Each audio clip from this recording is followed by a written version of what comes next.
This is the EVP Podcast.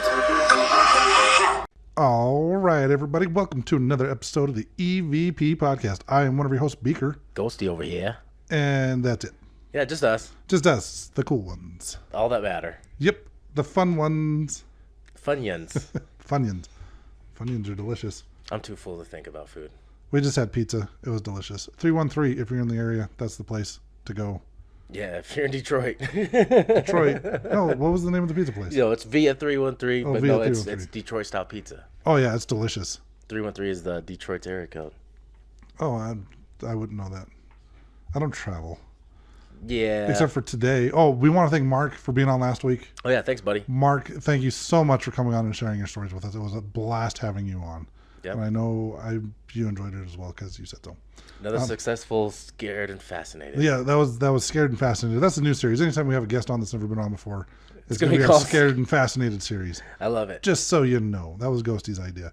All right, so this week, we're going to Florida again. Because there's a lot of crazy shit. There's a lot of crazy shit in Florida. Well, Florida has St. Augustine, which was the oldest city in America. Yep. But that's not where we're going. We're going to Miami. Miami, Florida. In about the 70s. 79. There was what they are calling the Devil's Academy. Dun, dun, dun. Dun, dun, dun. So scary. Some shit happened. I'm already so scared. I'm fascinated. So before we get into what happened at this academy in Miami, I'm going to tell you a little bit about the guy that started the academy. The general. The general. El General. El General. So his name was Evaristo Marina, and he was born in 1930 in Cuba. And he studied law at the University of Havana, and he had kind of like a feud with Fidel Castro while he went there. They did not like each other. You got a hair on your nose. On my nose? That's it. Now it's gone. Professional podcasting. So after he graduated, I guess he argued a lot with Fidel over Marxism. And he ended up graduating from the University of Havana. And shortly after, he kind of got the attention of the Cuban president, last name Batista. He ended up making Marina a general director of public order. And this kind of gave him access or control over like nightclubs, casinos in the area, and the police. So he was kind of well-to-do. You know, he was higher up with the president. He got to kind of do his own thing. And he was like in his early 20s at this point. Oh, wow. So he got to kind of do whatever he wanted. 1959 is when Fidel Castro had overthrown the presidency or the government there in Cuba, where he served as prime minister for like 12 years. But because the general, and I'll get why he called that a little bit later, but he ended up fleeing to the U.S. because, you know, he didn't get along with Fidel. Fidel didn't like him. And obviously he got exiled to Miami, along with a bunch of other Cubans. They fled the government. And I know that at this point in time, he ended up, you know, all of his schooling that he got there in Cuba, it didn't mean shit here in the U.S. Yeah. I mean, it's still kind of the way it is today. Like, if you get schooling in other countries and you come here, the U.S. doesn't really recognize it. Or at least they didn't in the past. So his degree didn't mean anything. His standing with the government didn't mean anything. So he started out as a busboy and eventually worked his way up to being a waiter at the Biltmore Hotel there in Miami. The Biltmore. Yes. Sounds familiar. You may have been there because you go there. I haven't been to Miami. You haven't been to Miami? You've been close, though. But it sounds familiar, like I wonder if there's something that's happened there. I don't know. Maybe we can look it up later. All right. But so while he was a waiter there, he would serve some of his other Cuban refugee friends. They called themselves the Cuban Rotary Club of Exiles. And, you know, he would wait on them, and then his shift was over, he would take off his apron and stuff, and he would go join them and hang out with them. And he would always, at this point, he was like 25, and he would always brag to them about how he was someday going to be the mayor of Miami. Which never happened. One day. Never happened. But, you know, one day he was going to do it. I guess the closest he ever got to being any part of the government was he was ended up coaching soccer for the Florida Air Academy in Melbourne. So yeah, he didn't actually do anything. Okay. He never came. He ran for office a couple times in the 70s, but he never actually won. So he got this idea while he was at the Air Academy there. He got this idea that he was going to open up his own school, and he was going to use a combination of Cuban discipline and the values of the American military. That's what he was going to teach at his school. So he started a small beverage company named Iron Beer Soft Drinks. And this was most likely named after a popular Cuban soda that had the same name. Yeah, I heard that. That's what he just like stole the name and Pretty just much branded it here and sold it with like almost the same ingredients and just ripped off the company. Pretty much, yeah. Yeah. I mean, it's like, what are they going to do? The Cubans aren't going to do anything. Yeah. Like the Cuban company, it's not like they're going to come here and sue them. But yeah, while he was doing that, he also joined the Civil Air Patrol, which is an auxiliary of the U.S. Air Force. And the highest rank he ever received there was Lieutenant Colonel. Okay. So 1968, he ends up selling his beverage company for quite a bit of money, uses this money to open what he called the Miami Aerospace Academy. Now keep in mind, as far as I could tell, this is not an actual like military academy. It wasn't sanctioned by the government at all. No, he just opened up a school and called it the Aerospace Academy because that was kind of the thing back then. He got pictures of like outer space and stuff like that, and that's how he convinced people to come to his school. We're the Aerospace Academy. He actually went as far as like changing his Civil Air Patrol uniform, kind of doctored it up, added a couple stars. Added a lot of stars. And started calling himself El General, or the General. So he promoted himself when he bought his own school. He actually, all the teachers he brought on, the way he ran this is just, I'm not sure how it got as far as it did, because it ran from 68 until well into the 80s. Into the 80s, yeah. So he would bring on teachers that didn't have any accreditation at all. They weren't licensed teachers. I know at one point he said, you could get a licensed teacher in there and they could be a homosexual. And like they made their motto something to do with like, I didn't write this one down, but he made their motto where they were like needed to be disciplined and they would war against homosexuality. Like it wasn't okay at this school. The hell? Nah, this dude was weird. So weird that he actually, instead of his teachers, he didn't call them teachers, he called them colonels and majors. He gave them titles that they never earned because they're not actually military. He called the students cadets and he made them wear Air Force blue. He would also make them wear like helmets and like cargo khaki or camo pants. And sometimes to make them like march through the grounds there at the school. So he was trying to turn it into like a legit military school according to what he thought it should be. And it was insane when I found out how much like tuition was. Because like I said, this opened in 1968, ran through the 70s. There were some students that were paying like $65 a month to go there in the 70s. Damn. And there were some other students that were paying like $6,000 a year to attend this academy. And I think those were the ones that were like boarded there, that lived there at the academy. Probably. They had it set up to where boys and girls were taught in separate classes. They didn't share classes at the time when he first opened it up. He also started enrolling teenagers that were straight out of juvie. Yeah. Brought them in, and he actually gave them false identities, changed their names so parents of the other students wouldn't know about the crimes they committed, and to make their children feel safe. So he started getting this reputation of straightening out bad teenagers because of this, and enrollment just like skyrocketed. Started getting a lot of students. Because of how many students he had, he made a ton of money doing this. He ended up, the original school was kind of like in a district that had a bunch of military shops, and he ended up making so much money that he bought a kind of a school building that was across the street or down the street from Miami High School. It was sitting on 1.3 acres of property, and he bought it for $1 million back in I think it was 1972. This new campus had a 2-story classroom building, also had an office building and an Olympic-sized swimming pool. Damn. Right. When he bought the new school, he actually hired a camera crew to come in and shoot a commercial for the school, and he played this in movie theaters across Southern America.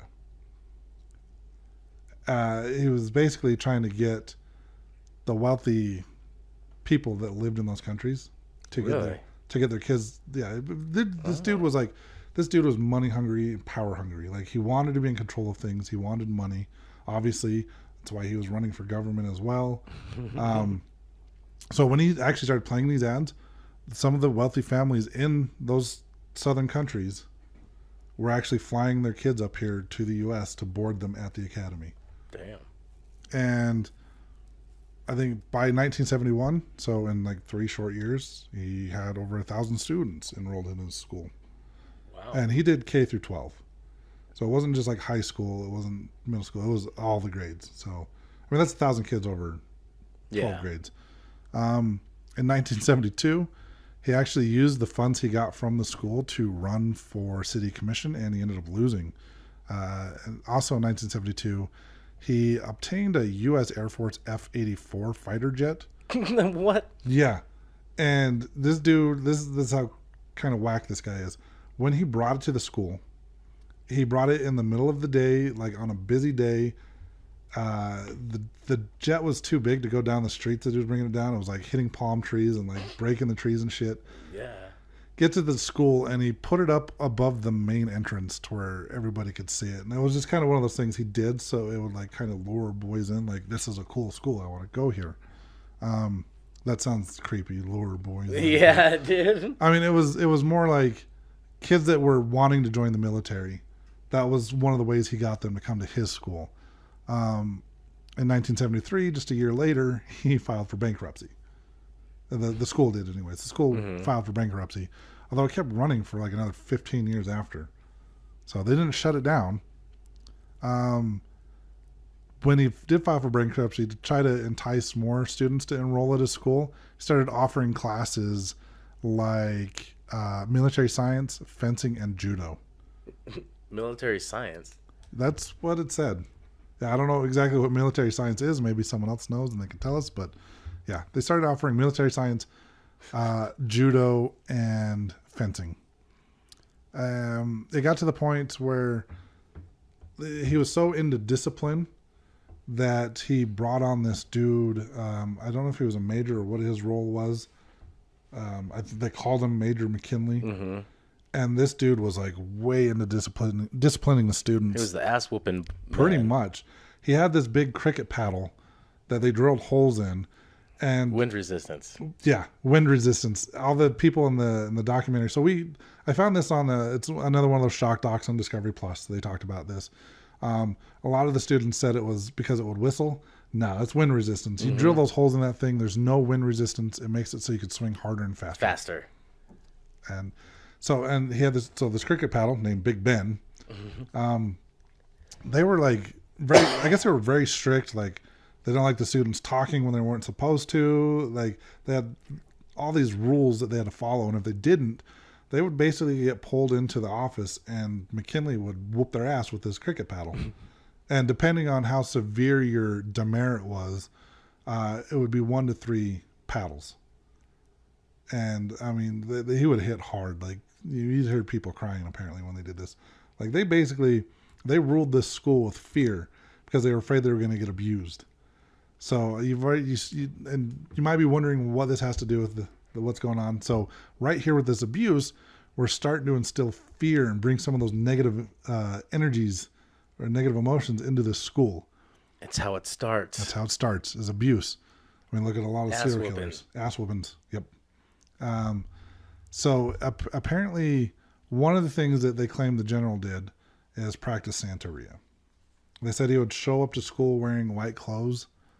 And I guess there was other students that also started practicing. You got to keep in mind, like, most of the students at this school were Cuban. And for those of you that know what Santeria is, it's just kind of it literally means saint worship, and it's a religion that more or less combines African culture and like Roman Catholic teachings. And a lot of the times the rituals they did involved the blood of animal sacrifices. And because of this, they said that they would find like chickens laying around all over the place, like without their heads, or sometimes they would have like a red ribbon tied around their neck with 3 knots. They would also find a lot of these blackened pennies that were also just kind of around, and they were said to have protected people against the evil eye. I'm not exactly sure what that is, but so there's rumors that he was doing it. Not just him, but some of the other students were practicing Santeria. And I'll go. The teachers, like they were his henchmen. Yeah, the teachers were his henchmen. They were doing his bidding and stuff for him. And I'll just go out and say right now, like other religions like voodoo and Santeria, like Hollywood and the media is going to tell you that it's all bad. And there's a good and bad side of every religion, to be honest with you. Right. In my opinion, anyways.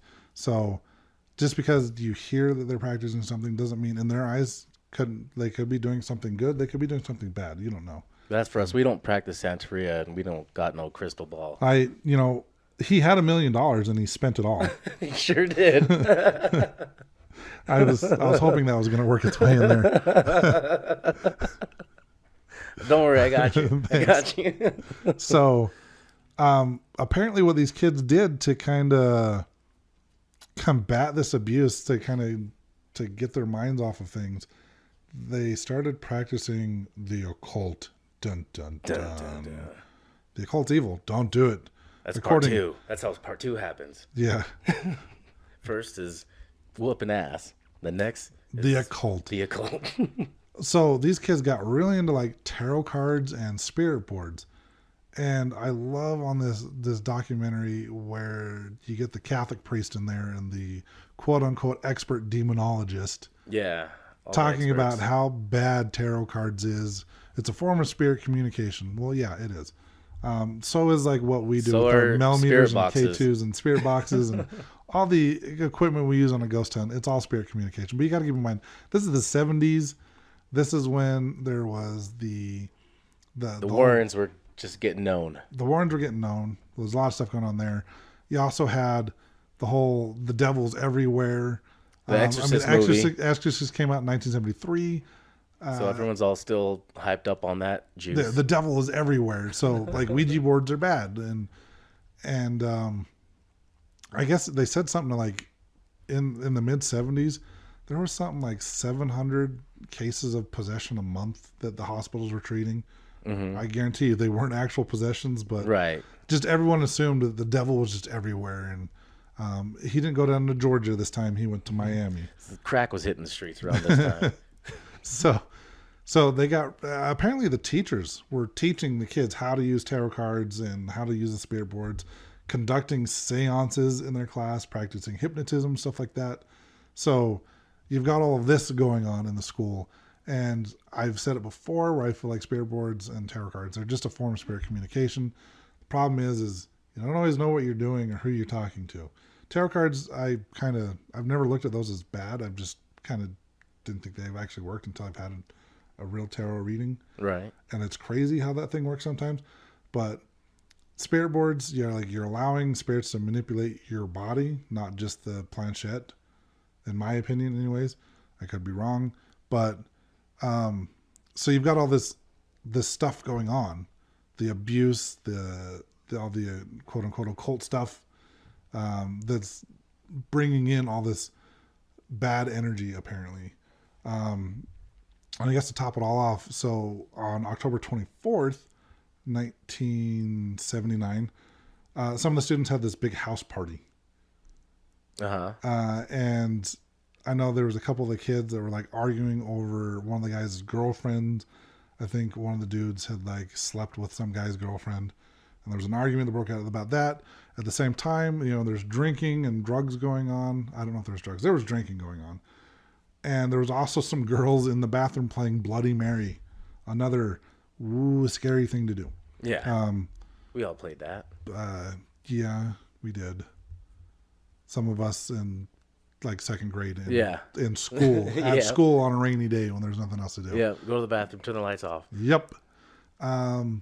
Some of us might have cried like a little bitch, but they were only like 7 years old when it happened. But I'm not going to name any names. But yeah, so you had this party going on, this fight broke out, and the Bloody Mary apparently scared some of the girls. So the next day, October 25th, there was about 12:15 in the afternoon. There was a girl that was still kind of distraught over all of the stuff that had happened the night before at the party with the Bloody Mary and the argument. They said it was possibly one of her boyfriend. It was her boyfriend that got in the fight, I believe. And so the teacher decided she was going to do like this hypnosis session on this student to kind of help her repress those memories or regress or work through them or whatever. And from what I understand, she was like reluctant at first. She didn't want to do it. And the teacher kept insisting. So she finally did because, they ruled the school with fear. She was kind of afraid that if she didn't do it, she was going to get in trouble and she's going to get her ass beat. I wonder where the teacher was like pressing her. You're going to do it. Yeah. So the teacher tried to put her on the hypnosis. Now, keep in mind, this teacher, they're just random assholes they found on the street, basically. They're not, like I said, they're not certified. They're not licensed teachers. They're just there. They're cronies. Pretty much. So she starts this hypnosis session and it kind of goes wrong. It scares the girl. She gets up and runs out of the room, down the hall to the bathroom. And some of her friends follow her. There was like 4 girls that followed her to the bathroom. They got there. She's laying on the ground, freaking out. The girls are like, what's going on? What's going on? And apparently she said, the devil is inside of me. And this is where they claim that she started levitating like 2 feet off the air while she was laying on the ground. And then from there, all hell just broke loose in this high school. Like, it was like a full-on riot. The 2 boys from the night before started fighting each other again. One of the crazy things is there was a kid that threw himself out the 2-story window. Yeah, they said he jumped out of a 2-story window and landed on the cement and just landed just fine. Yeah, he landed. He didn't have show any signs of injury. Got up. One of the teachers went up to see. Yeah, one of the teachers went to see if he was okay, and I guess the kid yelled at him and he's like, "Get away from me!" The teacher said the kid's eyes had like turned red. His facial features had changed. He didn't look like himself. His face was broken and his eyes are bleeding. Right. Well, he fell out of a 2-story window, like landed on the concrete. Got blood coming out of his eyes and his jaw's broken. Get away from me. But like apparently the kid attacked the teacher. And they claim the kid was like had the strength of like 10 men. And meanwhile, like inside, like there's the fights breaking out. There was kids running around ripping doors off the door hinges. Yeah, that's like, what they said. They said they were just tearing the school apart, and there was something like 40 kids that were just they were acting like crazy monsters. They didn't look like themselves. I think some of the other ones they said they had red eyes as well. Kids are freaking out. They're crying and screaming because they don't know what the hell's going on. Like complete and utter chaos. And they ended up calling the fire department. The fire department shows up. The police shows up. Media shows up. Like everyone shows up. Because this school, I think at the time there was like 300 students there. Well, they said at this party, there was like everybody was doing something with the occult at this party as well, didn't they? Oh, like, yeah. They were playing with the spirit boards. So everybody that was like involved in Santeria or anything was all at this party and they were all doing it together. And so there's like just one massive hotbed of opening portals and bad stuff to come in. So when they go to school the next day, all of a sudden it all just comes out. Yep. Apparently all like 40 kids or whatever. Possessed. Were all possessed at the same time. Running around, tearing up the school. Freaking the hell out of all the other students. It was pandemonium. It was complete chaos. Yeah. And it went on for like 3 hours. And I don't know how they say that, like what happened after. Did everyone just calm down and say, oh, I'm fine now? Yeah, pretty much. Yeah, after 3 hours, everyone just kind of calmed down and are like, we're good. The funny thing is like this whole time this is going on, the general is nowhere to be found.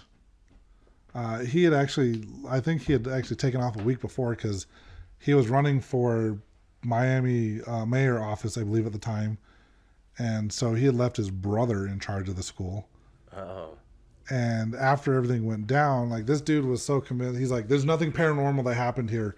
This is just a ploy Like, my opponents put these kids up to it to ruin my chances of becoming mayor. They're trying to hurt my political career, is what the guy's claim was. And this was like 48 hours after the incident happened because, like I said, he was nowhere to be found when it went down. So, yeah, that's the Devil's Academy. Like, that's why they call it that. 40 kids were all possessed at the same time for about 3 hours. And like you said, just at the end of it just kind of calmed down.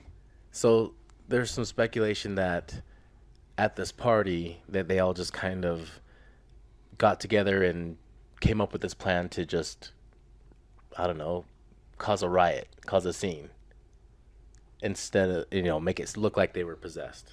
I can totally see that being a thing. I mean, you're in this school, you're pretty much living your life. There's some kids were boarded there, they lived there. And they were scared all the time. They were scared all the time. They were afraid they were going to get beaten. And I could see it being a way of them retaliating, wanting to get back at the staff of this quote-unquote school. Yeah, and to also ruin the general's reputation, right, because they know he was probably running for office and wanted to ruin it because to get attention on what's going on at his school. Yeah, I mean, this whole thing is like crazy. Like, I mean, on the documentary, the one guy said this is probably the most significant paranormal event that's ever happened in U.S. history, and I'm going to disagree with him on that. Yeah, I don't see this being paranormal. I see it more as a, let's get this guy in trouble. Like, yeah, I read a couple articles on this documentary. I even thought about it. The first time I started watching it, I'm like, how do we know they weren't all on drugs when this? How do we not know this wasn't a bad trip on something? These kids, because like one article I read said like LSD, for example, can give you some of those things where you're able to kind of heighten some of your senses, I guess, and you don't know what the hell you're doing. And they said it can in some people. I don't know about it. I've never done it, so I don't know. I didn't do a whole lot of research on it. This is what the article said. Okay? I can tell you about it. I'm sure you could. This is what the article said. Like, they could have been tripping on LSD. That's what made them be able to like jump out the window or rip the doors off the hinges and stuff like that. I don't know. I've seen guys rip doors off hinges on alcohol. See, in high school. So I mean, I could see how. So they could have been. I mean, they were drinking the night before. Maybe they were still drunk. Maybe they're still drinking. I don't know. Well, I mean, they just got that strength already. Maybe they can just do it. In my opinion, I don't think this is anything paranormal. I don't think so either. I think these kids got together and like, let's cause some ruckus. But I kind of agree with that more. I do think it's funny though that documentary didn't explore like any of these other aspects. No, they just pretty much said they were possessed. They were 100% possessed, and it was the most paranormal event of the century. Right. Like, it was just. I thought it was insane that they didn't look at other options. No. I mean, they did have like some psychologists on there as well, and I think one of them did mention something like mass hysteria, like if one, you got a bunch of people that are scared, it's just gonna kind of. And I think that priest, I think that priest was edited to fit the narrative of the show. I'm sure he was, because you could see when they would show his parts, and it was like cut in a certain way where he was like mid sentence saying something, and the cut while he wasn't finished saying whatever he was saying. So yeah, they were totally trying to fit the narrative. Yeah, it was. I mean, it was really hard to watch. I think on IMDb.com it had like a 5-star review out of 10. Oh, well, it doesn't help that I watched it multiple times because I couldn't keep paying attention to it. I had the same problem. It was hard to get through. So they were so repetitive. It's a show that I probably would have only watched once, and without paying attention, I would have still never wanted to watch it again. But for the sake of this podcast, I watched it probably three or four times. I watched it twice, and it was really hard to get through both times. I fell asleep the first couple times. It was just because I watched it late at night. We're paraphrasing this documentary for you, just to save you an hour and 40, or was it an hour and 30 minutes? Goddamn. Well, it depends if you're watching commercials or not. Right. Probably 2 hours with commercials. Yeah, I mean, and they covered the same stuff over and over again. You probably hear about the girl levitating in the bathroom about 7 times. Yeah, and then still, no, I don't think there was any witnesses that ever said anything about that. There's like, you won't find witnesses that will talk about that. No, I guess there's like an alum page on Facebook that's run by some of the former students that were there at the time when it happened. Oh, really? Did they call bullshit? I know they all refused to participate in the documentary. Because they're probably like, I see where this is going. Yeah, I think they kind of thought it was going to be bullshit because I don't think some of the students think it was paranormal at all. I don't. There was a couple former students that did get on the show, but I don't think that either They were one of those probably in students, on it. They were probably part of the well, party. here's the thing is I don't think either one of those students they interviewed were actually there when it happened. Oh, gotcha. I think they just were because it was enrolled. just one day out of many years. Yeah, it was like I said, it ran from like 1968 when he first opened it to, I mean, this ran until like the mid 80s, late 80s. Well, so this school also, like, they started going under and they moved. yeah. So they sold the property and he ended up buying this old rundown hotel and started the school out of that old hotel. And after a few years of that, it got deemed unlivable. And Was it like condemned basically? yeah, it was pretty much condemned. It pretty much was just condemned in the 80s. And then he just, I don't know, just lived off of Social Security or something. I don't know. But he just died back in like 2009 or 2011 or something. Yeah, it wasn't too long ago. Yeah. But I mean, in the 80s, I found an article, a newspaper article, and this was also kind of, I think, mentioned in the documentary, but in the 80s, after this all happened, the school was under fire again because there was like some of the male students had raped one of the female students. oh yeah, I don't know if it was rape or she just ended up being pregnant, and they were like, "How the hell did this happen?" Yeah, there's just a lot of bad things kept happening, and so yeah, they just went under. Had no money to repair anything, and so yeah, the place got condemned. Well, that's because he was taking all the money from the school, Buying jets buying jets, just to drive him down the street once, and funding his political campaign. oh yeah, probably having to fund that whole thing. Yeah. Well, that's where he got the money from. It was Yeah, from the school. He was funding his political campaign from the funds from the school instead of putting upkeep into the school. So the school like literally started falling apart. So he was really like going for that. One day I'll become mayor. Like, Well, yeah. he was going for it. That's why when this happened, he was like straight up pissed. Oh, it's my opponents. They're attacking me. They got the students to do this. No, sir, you're just dumb. Yeah. So General- 100%. General dumbass. I've heard of mass possession before, like once in the Bible with Legion, where they like send them into the pigs or whatever. Yeah. Like, but I've like studying the paranormal, and I could be wrong. Maybe there's other cases of mass possession that I'm unaware of. But this is the first time I've heard about a mass possession in the U.S. Yeah, and I call bullshit to that. Yeah, I do too. I think it was just that it's either the students were on something, or in my opinion, the students were on something, or they were just pissed at the staff and they were trying to get revenge. I think it was a flash mob. Could have been. Flash mob. It was like the first documented flash mob. Pretty much. I think so. I think this school was the first documented flash mob instead of the whole possession. Nah, no. No, I mean this made the news too. Like not just locally. Like New York Times had picked it up like the day after it happened. Like it made national news. Yeah. And I just barely heard about it 2 weeks ago. But it's just crazy. Can you imagine being there? Like, say you weren't one of the students that was quote unquote possessed. Say you were just there, and then everything just kind of started going downhill real quick. Everyone's running around.